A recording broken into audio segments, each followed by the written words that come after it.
We're going to turn things over to Sierra Whaley now, who's taking a look at unique parts of history in Maine for Black History Month. Sierra?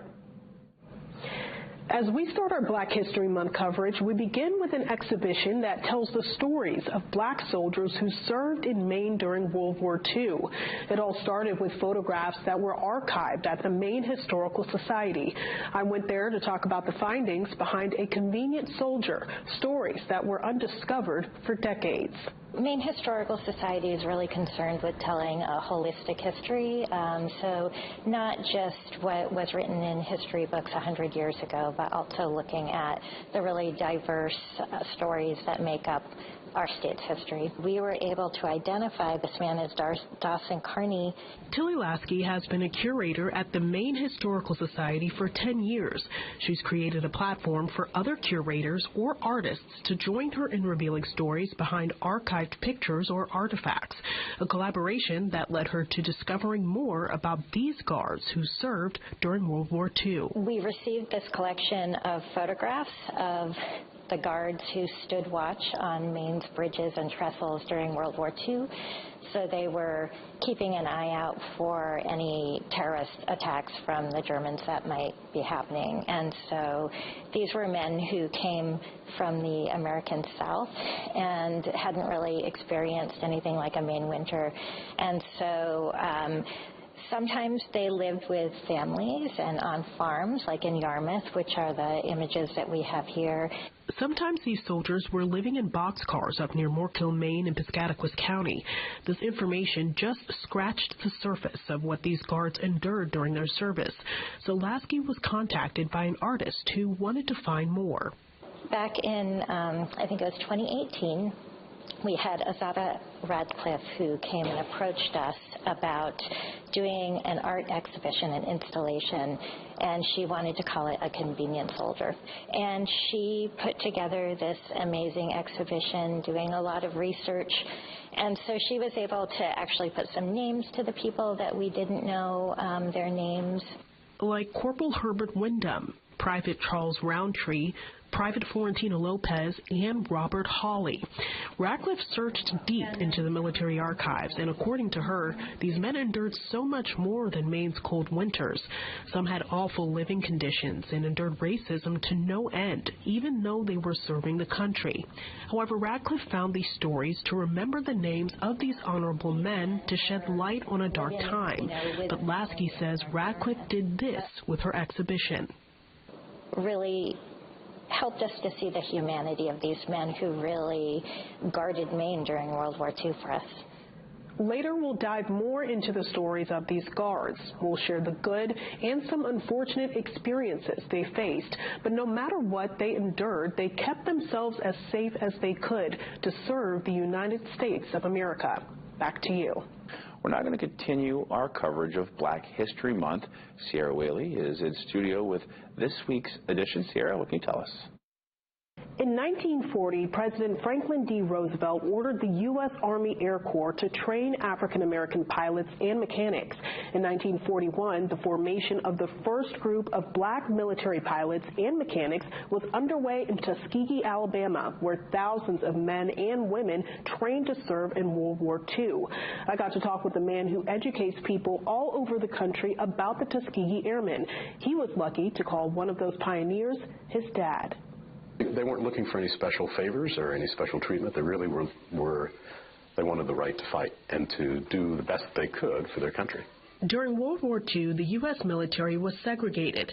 While many African Americans served in the military on the front lines as cooks or drivers, there wasn't space for people of color to excel or do work beyond the quota. However, with the odds against them, the Tuskegee Airmen, the first African American pilots and crew members, changed military history. History that 12-year-old Bob Shepard didn't fully understand his father was a part of when they moved to Westbrook, Maine in the 70s. My dad is James Shepard, and he grew up in New York City, in Harlem, and his heroes were aviation pilots. They were the people like Charles Lindbergh and Bessie Coleman, who were breaking all sorts of aviation records. He got to meet pilots when he was a young man, including some African-American pilots, too, and they inspired him to head in that direction career-wise. He attended Heron Aviation High School in New York, which was a magnet school. He was the only African American in the school at the time.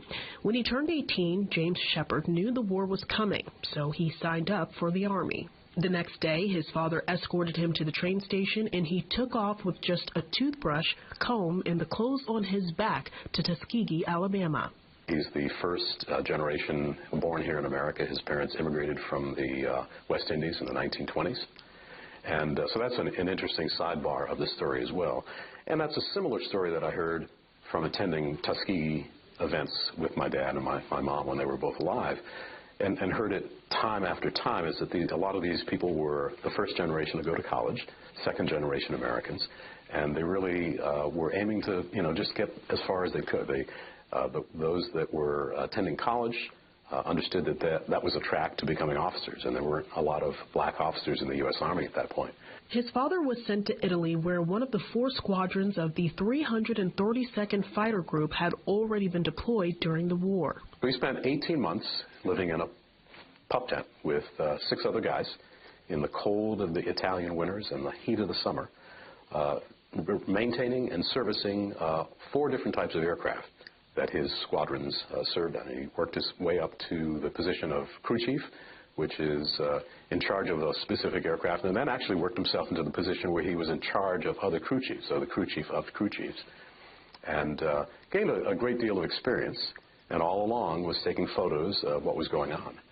And those photos are a big part of the presentations that I do now. Bob was in broadcast journalism in the 80s and has used his journalistic skills over the years to capture his father's story. He says his father didn't start talking about his experience until the 50th anniversary of World War II. The courage and bravery of everybody that was part of that greatest generation that stepped forward to fight against the Axis powers as well. But they actually were fighting a second war as well. They were fighting a war against systemic discrimination. And, that experiment was doomed to failure. Make sure you join us for part 2 as we dive into when James Shepard started to talk about his experience as a Tuskegee Airman during World War II. Back to you. It's important to understand past events in order to shape the future. That's the focus for Sierra Whaley's final story for Black History Month. Sierra, what can you tell us? We are at our final segment for Black History Month. While it's been the goal to discover historical figures and stories unique to Maine's history, it's also good to find those who are making history as we speak. We're going to introduce you to Jerry Edwards, commonly known as Genius Black, who uses his skills to acknowledge the past to shape the present. I am releasing episodes of the Maine's Black Future podcast. Texas native Jerry Genius Edwards began writing as a kid. That was the beginning of a passion that at the time he didn't even know was there. Like many Texans, he was heavily involved in sports. I grew up playing basketball, trying to learn how to dunk at the local elementary school with the homies. Were you successful? At dunking? Yeah. Only at the end of high school could I actually dunk. Yeah. Yeah, I did get there. Yeah. His journey in Maine started in 2000 when he attended Bowdoin College, where he found his art of storytelling. The modalities of storytelling are important to me, as well as things that I don't want to say I'm working on mastery of, but I'm working on being deftly cold at executing them. Now a photographer, videographer, music producer, and DJ, Edwards uses his expertise through his podcast called Maine's Black Future. The concept came from the fact that yearly I would explain certain things to people about Black History Month, for instance. Juneteenth too, but Black History Month. And I found myself in a place of frustration that I'll encapsulate by saying, why are you talking about Black history like it's dead? So he created the podcast with a unique approach. In every episode, you experience the breadth or the trajectory of Black excellence and Black influence in the state of Maine. Opens with a historical section where I highlight a historically Black Mainer. It could be from the 1800s, 1900s, it can be from the 1980s. And then I move into a conversation that's a bit longer with a current Black change maker who I perceive to be influencing or affecting the state of Maine in some way. Early at Bowdoin, I was introduced to John Brown Russworm, the United States' third African-American or black graduate of a college, and the first one from Bowdoin College in the year 1826. I always felt pride and closer to Bowdoin College as an institution once I learned about his story. He was also just a brilliant black man. As he discovers each story, educates listeners on the past and present, he wants people to understand there are years of black history in Maine that's documented.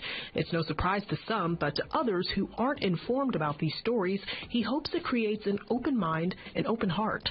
It's about sharing ideas and partitioning out ideas and feelings in a way where people can pick them up and understand them and carry them and repeat them and learn from them. When we get into part 2, we'll learn about one story that really made a mark on his podcast series and why these episodes have served as a great push to opening up conversations on black history in Maine. Back to you.